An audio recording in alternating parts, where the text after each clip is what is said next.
Europe ടൂറിൽ ശ്രദ്ധിച്ചൊരു കാര്യം, ഇവിടെ ഒരുപാട് പേര് ഈ ആർട്ട് ഫോമിനെ പേടിയോടെയാണ് കാണുന്നത്.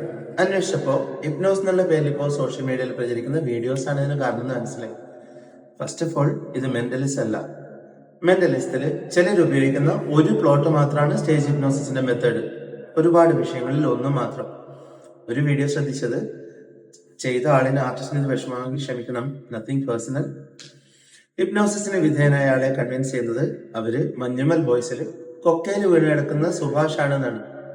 What the hell were you thinking? അത് വലിയൊരു ട്രാജഡി അല്ലേ? കൈവിട്ട് പോകാവുന്ന ട്രോമ പോലും ഉണ്ടാക്കാൻ പറ്റുന്ന ഒരു കാര്യമാണ്. ഒരാളെ ട്രാൻസിലേക്ക് കൊണ്ടുപോകാൻ നോക്കുമ്പോൾ പിന്നിലുള്ള അമ്മ മറിഞ്ഞു വീഴുന്നു. സീരിയസ്ലി? ചിലര് മരിച്ചുപോയ പ്രിയപ്പെട്ടവരെ മുന്നിലുണ്ടെന്ന് തോന്നിക്കുവാണ് അവരുമായിട്ട് സംസാരിപ്പിക്കുക.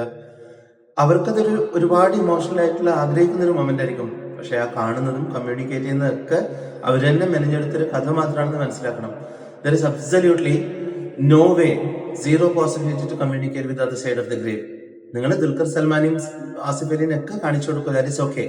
അതല്ലാതെ ഒരു അക്വയർഡ് സ്കിൽ ഉപയോഗിച്ചിട്ട് to gain out of someone's pain ബോധമുള്ള ഒരു ആർട്ടിസ്റ്റ് അതിന് റെഡി ആവില്ല. Give them one more reason to smile instead. പറ്റും ശ്രദ്ധിക്കും.